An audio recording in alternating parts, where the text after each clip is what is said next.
Hello, this is Gary at Jack Raven Bushcraft. Thank you for watching our video. This week I'm going to talk about using birch bark to light a fire.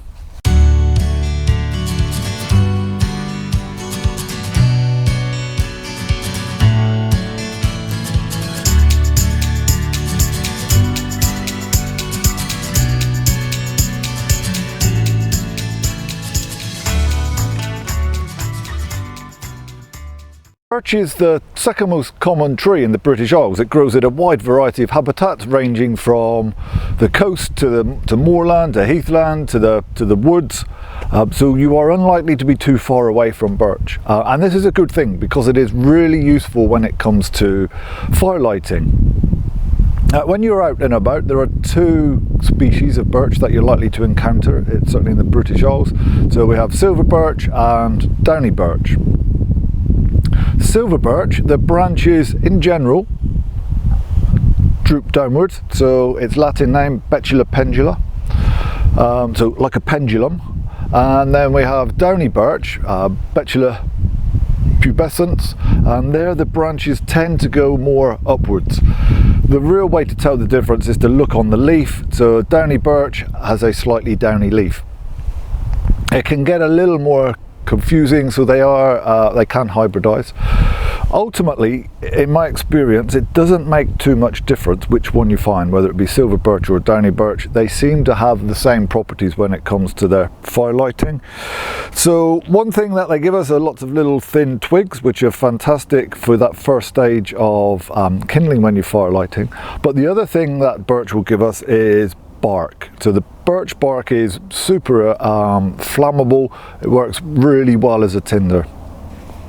So typically, when it comes to birch bark, I'm gonna there are two different approaches that I'll take to it.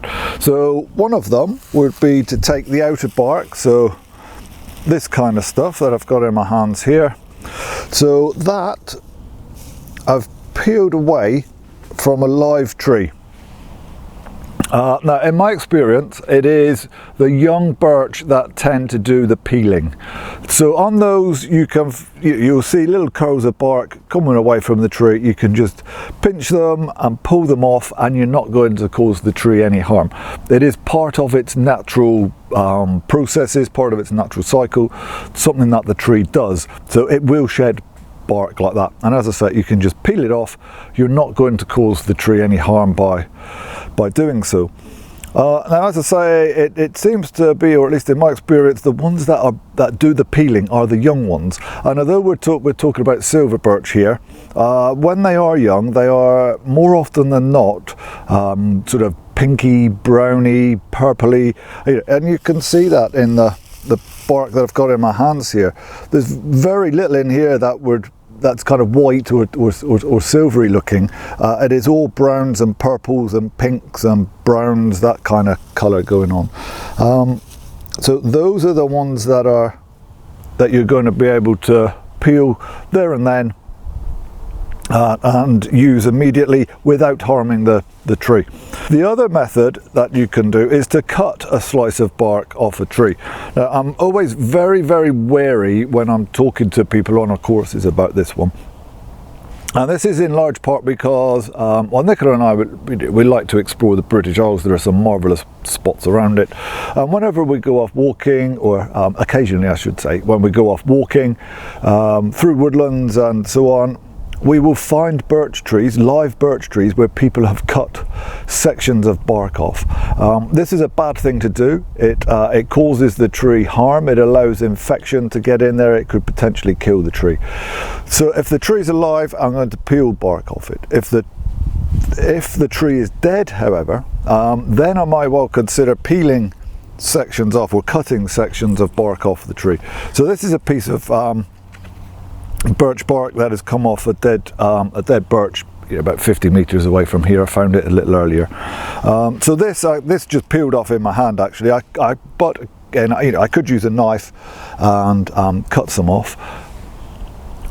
However, and I want to just reiterate this point, only do so on a dead tree, okay? Don't start cutting sections of bark out of living birch trees, or any other species for that matter.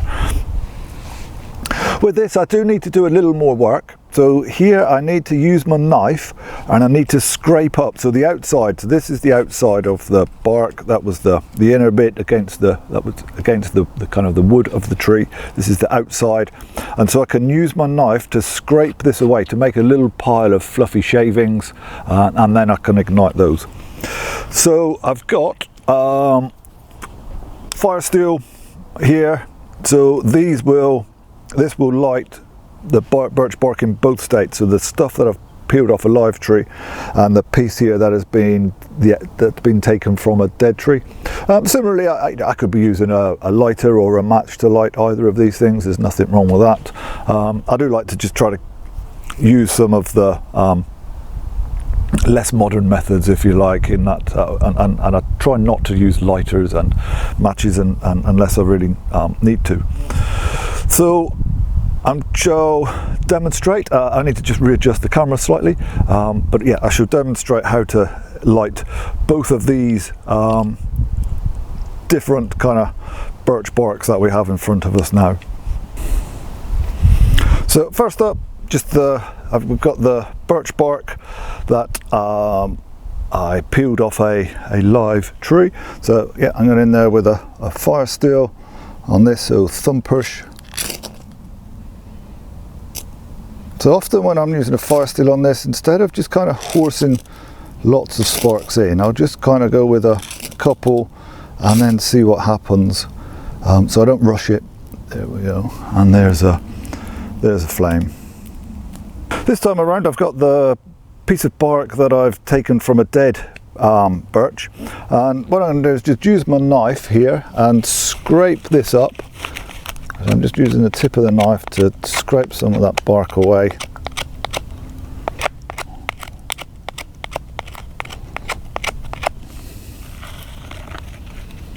Just want to get a nice pile of it in here. Right, so you can see I'm not pushing particularly hard on it to get this bark coming off. What I'm aiming for is a little kind of pile of it in the middle there, and once again I can use a fire steel and put some sparks onto it.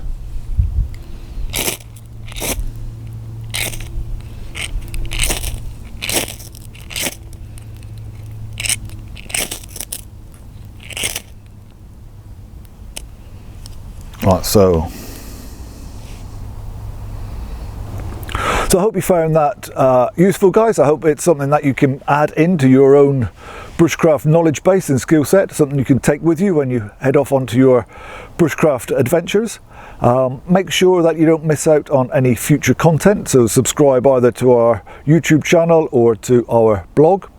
We hope to get some more videos out next week. In the meantime, take care, stay safe.